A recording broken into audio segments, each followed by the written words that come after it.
वो एक भयानक जंगल था। चारों तरफ रात का काला सन्नाटा पसरा हुआ था।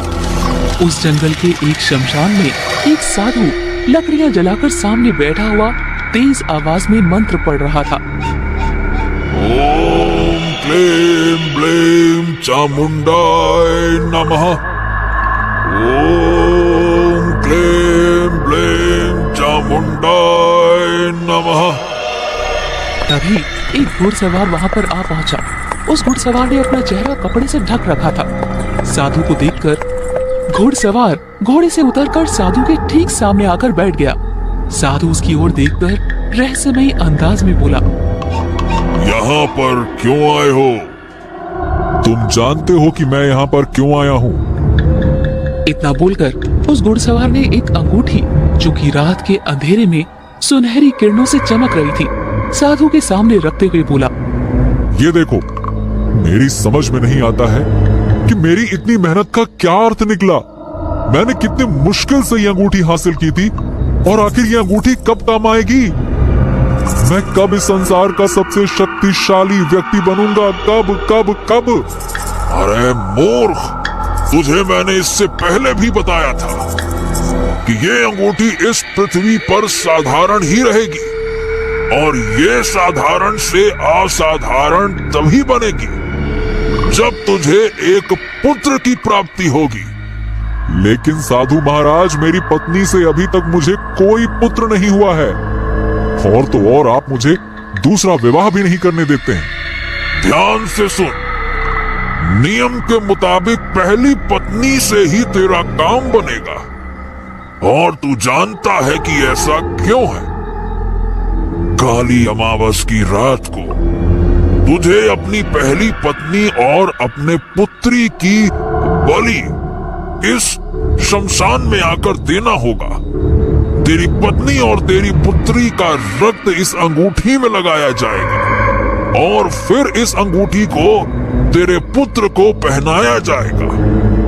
ये अंगूठी उस समय तेरे पुत्र के हाथ में हीरे की किरणों की तरह चमकने लगेगी। उसके जगमगाते ही तुझे अपने हाथों से अपने ही पुत्र को भी बलि चढ़ाना होगा, और बलि चढ़ाने के तुरंत बाद तुझे इस अंगूठी को अपनी उंगली में पहनना होगा। उसके बाद तुझे इस संसार का शक्तिशाली इंसान बनने से कोई रोक नहीं सकता। तू बन जाएगा इस संसार का सबसे शक्तिशाली इंसान, और तेरा कोई मुकाबला नहीं कर पाएगा। यहाँ तक कि तेरे शरीर पर उम्र का भी कोई प्रभाव नहीं पड़ेगा। तू हजारों साल जीवित रहेगा। लेकिन हाँ, पहले तुझे अपने पुत्र होने का इंतजार करना पड़ेगा, समझा? अब तू यहाँ से जा सकता है। ओम क्लीं ब्लीं चामुंडाय नमः। साधु की बात सुनकर घुड़सवार अंगूठी लेकर दोबारा अपने घोड़े पर बैठकर रात के सन्नाटे को चीरता हुआ वहां से चला गया। इस घटना के कुछ महीनों बाद प्रतापगढ़ का राजा विक्रम अपने महल के राज दरबार में बैठा हुआ था कि तभी एक दासी वहां पर आ पहुंची और राजा विक्रम से बोली, महाराज की जय हो, आपके लिए एक बहुत ही शुभ समाचार है। ऐसा कौन सा शुभ समाचार है दासी कि तुम्हें राज दरबार में बताने के लिए आना पड़ा? बोलो। महाराज, आपकी पत्नी महारानी रुक्मणी गर्भ से हैं। ये सुनकर राजा विक्रम प्रसन्न हो गया। उसने तुरंत अपने गले से एक कीमती सोने का हार निकालकर उस दासी को पकड़ा दिया। दासी खुश होकर वहां से चली गई। राजा विक्रम अपने मंत्री चरण सिंह से बोला, वाह, ये तो बड़ी प्रसन्नता की बात है। अरे, हमें इस समय का कितने वर्षों से इंतजार था। मंत्री जी, आखिरकार हमारे राज्य का राजकुमार आ ही गया। पूरे राज्य में खुशियां मनाई जाएंगी।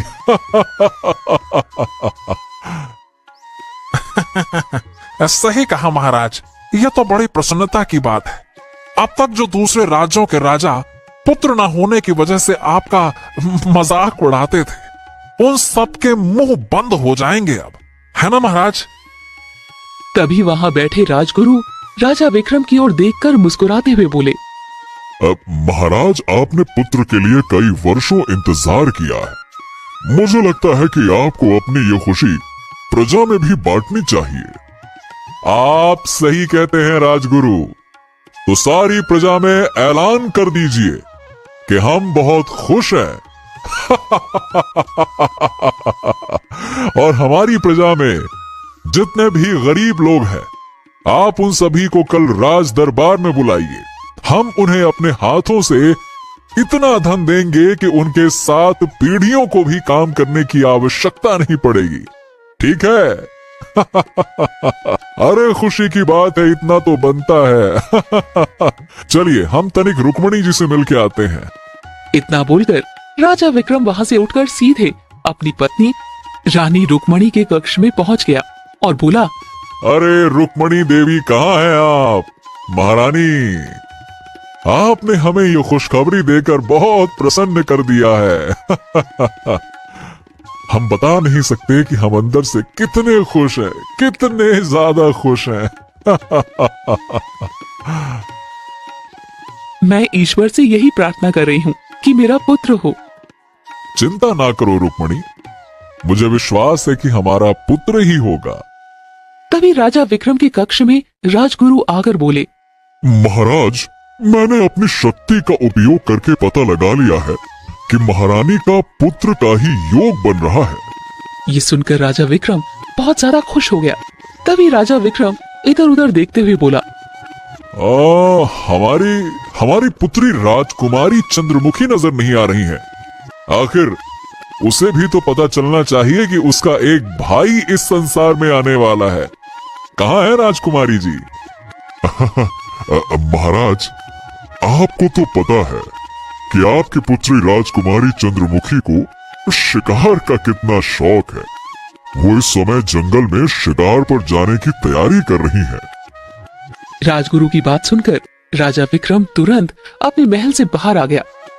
राजा विक्रम ने देखा कि उनकी पुत्री 2 सैनिकों के साथ शिकार पर जाने की तैयारी कर रही थी। अपने पिता राजा विक्रम को देखकर राजकुमारी चंद्रमुखी मुस्कुराते हुए बोली, पिताजी, आज आपके चेहरे पर तो कुछ अलग ही प्रसन्नता दिखाई दे रही है।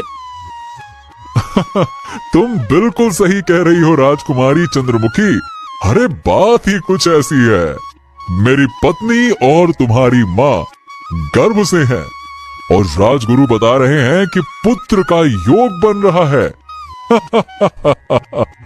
राजकुमारी चंद्रमुखी, बहुत जल्दी इस संसार में तुम्हारा भाई भी आने वाला है।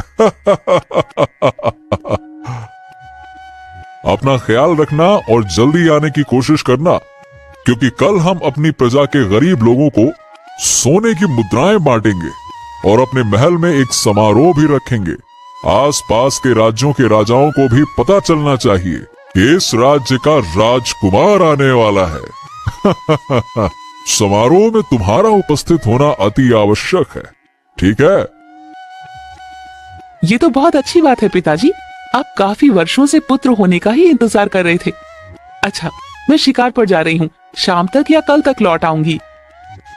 राजकुमारी चंद्रमुखी मुस्कुराती हुई दोनों सैनिकों के साथ वहां से सीधे जंगल की ओर चली गई। राजकुमारी अपने दोनों सैनिकों के साथ जंगल के अंदर काफी देर तक भटकती रही, मगर उसे कोई भी शिकार नहीं मिला। थक हार कर राजकुमारी एक वृक्ष के नीचे रुक गई और घोड़े से उतरकर अपने दोनों सैनिकों से बोली, सुबह से शाम हो गई मगर हमें एक भी ढंग का शिकार नहीं मिला। घोड़े भी बुरी तरह से थक चुके हैं। कुछ देर यहीं पर आराम करते हैं। दोनों सैनिक अपने घोड़ों से उतरकर राजकुमारी के सामने खड़े हो गए। एक सैनिक राजकुमारी की ओर देखकर बोला, राजकुमारी जी, हम आपको काफी देर से सूचित करना चाह रहे थे, परंतु आप शिकार देखने में इतना व्यस्त थीं कि आप हमारी बात पर ध्यान नहीं दे पाए। तुम कहना क्या चाहते हो? राजकुमारी, शायद हम रास्ता भटक गए हैं। हम जंगल के काफी अंदर निकल आए हैं, जो कि हमें नहीं आना चाहिए था। दोनों सैनिकों की बात सुनकर राजकुमारी चंद्रमुखी के चेहरे पर चिंता की लकीरें दिखाई देने लगी। कुछ देर बाद राजकुमारी दोनों सैनिकों की ओर देखकर बोली, चिंता मत करो, मैं रास्ता तलाश लूंगी। परंतु मुझे बहुत ही ज्यादा प्यास लगी है, जरा देखो आसपास यहाँ पर कोई तालाब है या नहीं।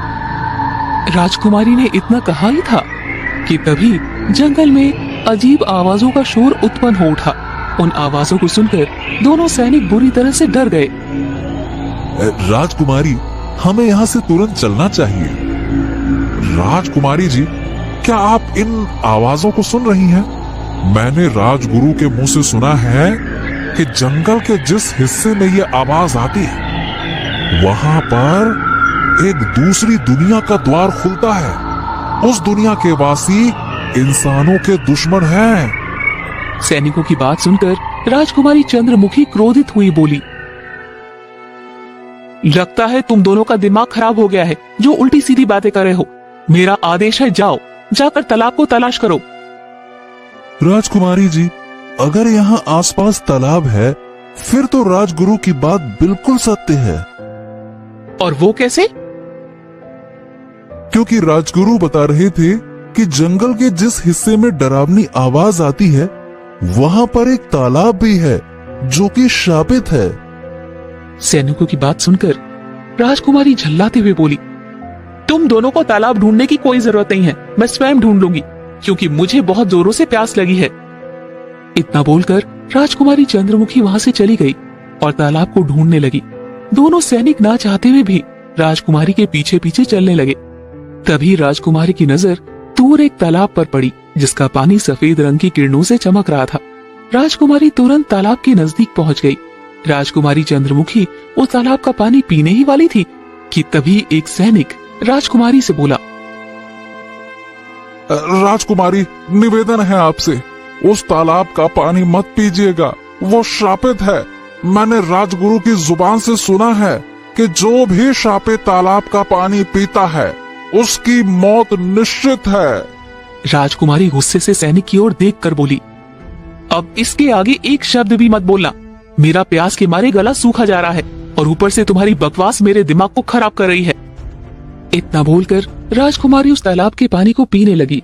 तालाब के पानी से अपनी प्यास बुझाकर राजकुमारी चंद्रमुखी दोनों सैनिकों की ओर देखकर बोली, मुझे तो कुछ भी नहीं हुआ, अगर तुम दोनों को भी प्यास लगी है तो तालाब का पानी पी सकते हो। तभी वहां पर अजीब तूफान आ गया। दोनों सैनिक राजकुमारी की आंखों के सामने हवा में उड़ते हुए गायब हो गए। उनके गायब होते ही सब कुछ सामान्य हो गया। तभी राजकुमारी चंद्रमुखी के कानों में किसी स्त्री की रोने की आवाज टकराई।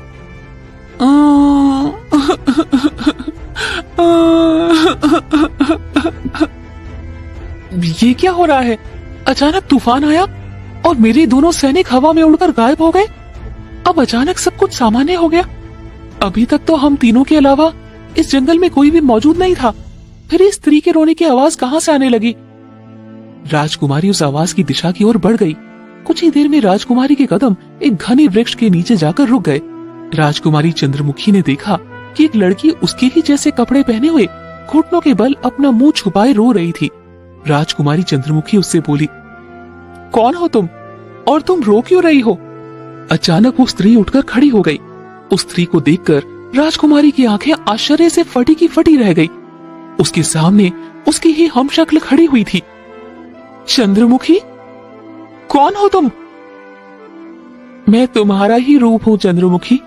ये बात और है कि तुम्हें अभी समझ नहीं आएगा, कुछ समय बाद तुम्हें सारा रहस्य समझ में आ जाएगा। अगर तुम्हें इस रहस्य को जानना है तो मेरे साथ तालाब तक चलो। राजकुमारी चंद्रमुखी गहरी सोच में डूबती हुई किसी सम्मोहित अवस्था में अपनी हमशक्ल चंद्रमुखी के साथ तालाब के किनारे चली गई। अचानक उसकी हमशक्ल चंद्रमुखी ने राजकुमारी चंद्रमुखी को धक्का दे दिया। राजकुमारी चंद्रमुखी तालाब में डूब गई। तालाब में डूबते ही उसकी हमशक्ल चंद्रमुखी के होठों पर रहस्यपूर्ण मुस्कुराहट आ गई। राजकुमारी चंद्रमुखी की हमशक्ल घोड़े पर बैठकर सीधे प्रतापगढ़ की ओर राजा विक्रम के महल में चली गई। राजा विक्रम चंद्रमुखी को देखकर चौंकते हुए बोले, तुम तो 2 सैनिकों को साथ लेकर गई थी, वो कहाँ है? कोई बात नहीं राजकुमारी, चलिए समारोह प्रारंभ होने वाला है। परंतु मैं बहुत ही थकी हुई हूँ, मैं आराम करने जा रही हूँ। इतना बोलकर चंद्रमुखी वहाँ से चली गई। चंद्रमुखी के इस व्यवहार को देखकर राजा विक्रम चौंकता हुआ अपनी पत्नी रुक्मणी से बोला, महारानी, तुम्हें चंद्रमुखी का व्यवहार अजीब सा नहीं लग रहा? हो सकता है वो वास्तव में थक चुकी हो, उसे आराम करने दीजिए। समय ऐसे ही बीतने लगा। चंद्रमुखी की हमशक्ल दिन भर अपने कक्ष में ही रहती। कुछ समय बाद रानी रुक्मणी ने एक सुंदर पुत्र को जन्म दिया। पुत्र के होने पर राजा विक्रम बहुत ज्यादा खुश था।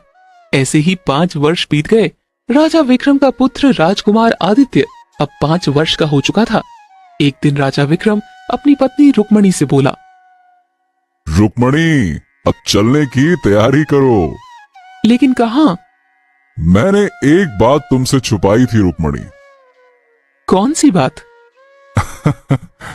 वर्षों पहले की बात है। मैं एक जंगल में गया था। उस जंगल में मुझे एक बहुत ही ज्ञानी साधु मिले। मैंने उस ज्ञानी साधु से प्रार्थना की कि वो ईश्वर से प्रार्थना करें कि मेरा पुत्र हो, और उस साधु बाबा ने मुझसे कहा कि कुछ समय बाद तेरा पुत्र ही होगा, जो कि वास्तव में पुत्र हुआ। मगर उस साधु बाबा ने यह भी कहा था कि जब मेरा पुत्र 5 वर्ष का हो जाएगा तो मुझे अपने परिवार सहित उनसे मिलने के लिए जाना पड़ेगा, नहीं तो मेरे परिवार और मेरे राज्य पर भारी विपत्ति आ सकती है। अगर ऐसी बात है तो फिर मुझे उस साधु से मिलकर बहुत ही प्रसन्नता होगी, परंतु आपको अपनी पुत्री राजकुमारी चंद्रमुखी से भी बातचीत करनी चाहिए। 5 वर्ष पहले वो शिकार पर गई थी। उसके लौटने के बाद वो ना तो किसी से ठीक से बात करती है और ना ही अब वो पहले की तरह हंसती और बोलती है। बस अपने कक्ष में ही रहती है। हाँ, तुम चिंता मत करो रुक्मणी, मैं अभी इसी समय उसे अपने साथ चलने के लिए मनाता हूँ, ठीक है?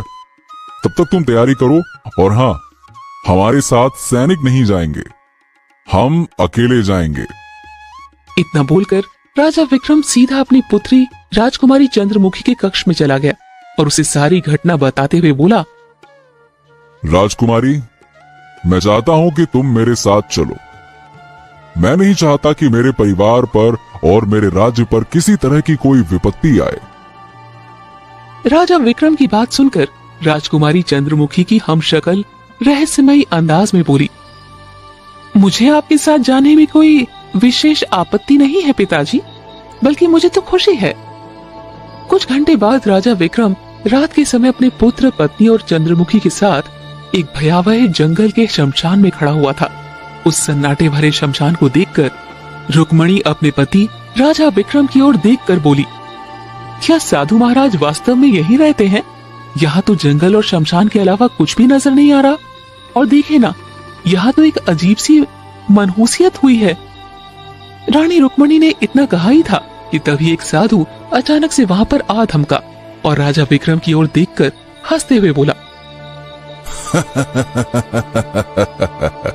मुझे तेरा ही इंतजार था, आखिरकार तू आ ही गया। अरे साधु महाराज, आपसे कहीं ज्यादा तो मुझे इस दिन का इंतजार था। इतना बोलकर राजा विक्रम राक्षसों के अंदाज में हंसने लगा। उसकी हंसी उसकी पत्नी रुक्मणी और राजकुमार को भी अजीब लगने लगी।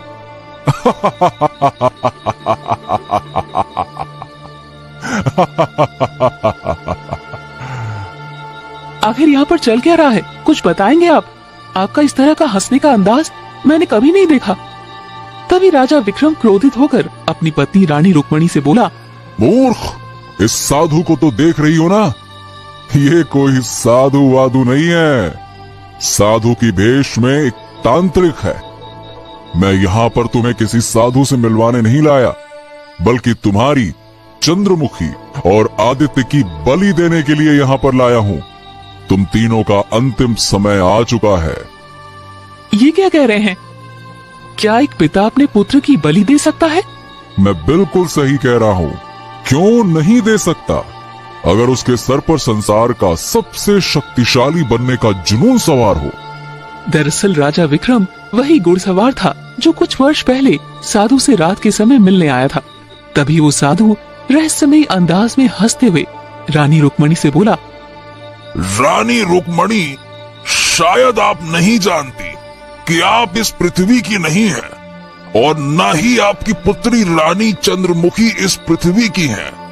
वर्षों पहले राजा विक्रम आप दोनों को पाताल लोक से उठाकर लाया था, और उस पाताल लोक का द्वार कहाँ है ये मैं जानता था। तभी राजा विक्रम ने वो अंगूठी रानी रुक्मणी को दिखाते हुए बोला, केवल इस अंगूठी के लिए जो तुम्हारे पहले पति पाताल लोक के राजा की थी, जिसे मैं मारकर उसके हाथ से ही अंगूठी छीन कर लाया था।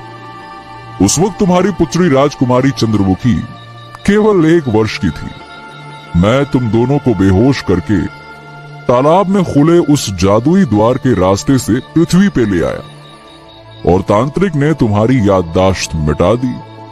मुझे लगा था कि मुझे केवल तुम दोनों की बलि की आवश्यकता होगी, परंतु तांत्रिक ने मुझे बाद में बताया कि बलि तभी सफल होगी जब मेरा तुमसे एक पुत्र भी होगा, जो कि हो चुका है। मैं तो इस बच्चे के 5 वर्ष होने का इंतजार कर रहा था। तभी साधु ने एक मंत्र युक्त सिंदूर रानी रुक्मणी और हम शक्ल चंद्रमुखी के मुंह पर फेंक दिया। ऐसा करते ही रानी रुक्मणी को सब कुछ घूमता हुआ महसूस हुआ। अचानक वो चीखती हुई बोली, मुझे सब कुछ याद आ गया। मैं पाताल लोक की रानी थी। तूने मेरे पति की हत्या कर दी थी। मैं बेहोश हो गई थी। तब मेरी दोनों पुत्रियां बहुत छोटी थी। ये सुनकर तो तांत्रिक बुरी तरह से चौंकता हुआ बोला। उसने राजा विक्रम से कहा, क्या? अरे तुमने तो कहा था कि तुम्हें वहां पर केवल एक ही पुत्री मिली थी। ये क्या है? ये झूठ बोल रही है।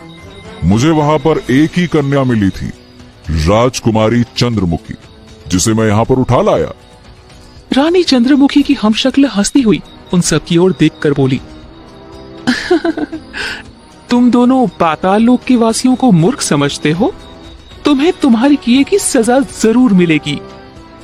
चंद्रमुखी की हमशक्ल की आंखों से काला धुआं निकलने लगा। उन सब ने अपने आप को उसी तालाब के किनारे पाया जिस तालाब का पानी राजकुमारी चंद्रमुखी ने पिया था। अपने आप को तालाब के पास देखा। साधु आश्चर्य से राजा विक्रम से बोला, ये कैसे संभव हो सकता है? ये तो वही तालाब है जिसके नीचे पाताल लोक का द्वार खुलता है। हाँ, मेरी भी कुछ समझ में नहीं आ रहा कि आखिर इसके अंदर इतनी शक्तियां कहां से आईं। तभी चंद्रमुखी की हमशक्ल हंसती हुई बोली, क्योंकि तुम्हारे सामने जो चंद्रमुखी खड़ी हुई है वो राजकुमारी चंद्रमुखी नहीं है जिसकी परवरिश तुमने की है। मेरी परवरिश पाताल लोक में हुई है। तुम एक बात से चूक गए राजा विक्रम। तुमने मेरे पिता को मारकर उनकी उंगली से ये जादुई अंगूठी उतार ली और मेरी माँ और छोटी बहन को यहाँ पर ले आए। परंतु तुम नहीं जानते थे कि मेरी माँ की तो जुड़वा बेटियां थी। माँ और पिताजी के जाने के बाद मेरी परवरिश पाताल लोक के मंत्री ने की, और उसी ने मुझे बताया कि किस तरह से इंसानों ने मेरे परिवार को तबाह कर दिया। तब से मैं बदले की आग में जल रही हूँ और अब समय आ गया है। इतना बोलकर चंद्रमुखी ने बड़ी फुर्ती से साधु और राजा विक्रम को धक्का दे दिया। वो दोनों तालाब के अंदर गिर गए। अगले ही पल रानी रुक्मणी और चंद्रमुखी की हमशक्ल ने भी तालाब के अंदर छलांग लगा दिया। उन सब ने अपने आप को एक महल में पाया। अगले ही पल महल का एक द्वार खुला और उसमें से दूसरी चंद्रमुखी निकलकर उनके सामने आकर खड़ी हो गई। राजकुमारी चंद्रमुखी अपने पिता की ओर देखकर घृणा भरे शब्दों में बोली, जब मुझे मेरी हमशक्ल ने तालाब में धक्का दिया तब मुझे लगा कि शायद ये मेरी शत्रुओं की कोई योजना है, मगर मैंने स्वयं को पाताल लोक में पाया और यहाँ मुझे पता लगा कि मैं पृथ्वी की नहीं बल्कि पाताल लोक की वासी हूँ, और किस तरह से मुझे मेरे पिता के हथियारों ने अपने गंदे मकसद के लिए पाला है। रुक्मणी की आंखों से आग निकलने लगी और साधु और राजा विक्रम जलकर राख हो गए। चंद्रमुखी की हमशक्ल बहन अपनी मां रुक्मणी से बोली, अब राजकुमार आदित्य का क्या करेंगे? हम पृथ्वी वासियों की तरह नहीं हैं। ये मेरा ही बेटा है और ये पाताल लोक का राजा बनेगा। ये पाताल लोक के राजा अपने पिता की जगह लेगा। अपनी मां की बात सुनकर दोनों बहनें मुस्कुरा दी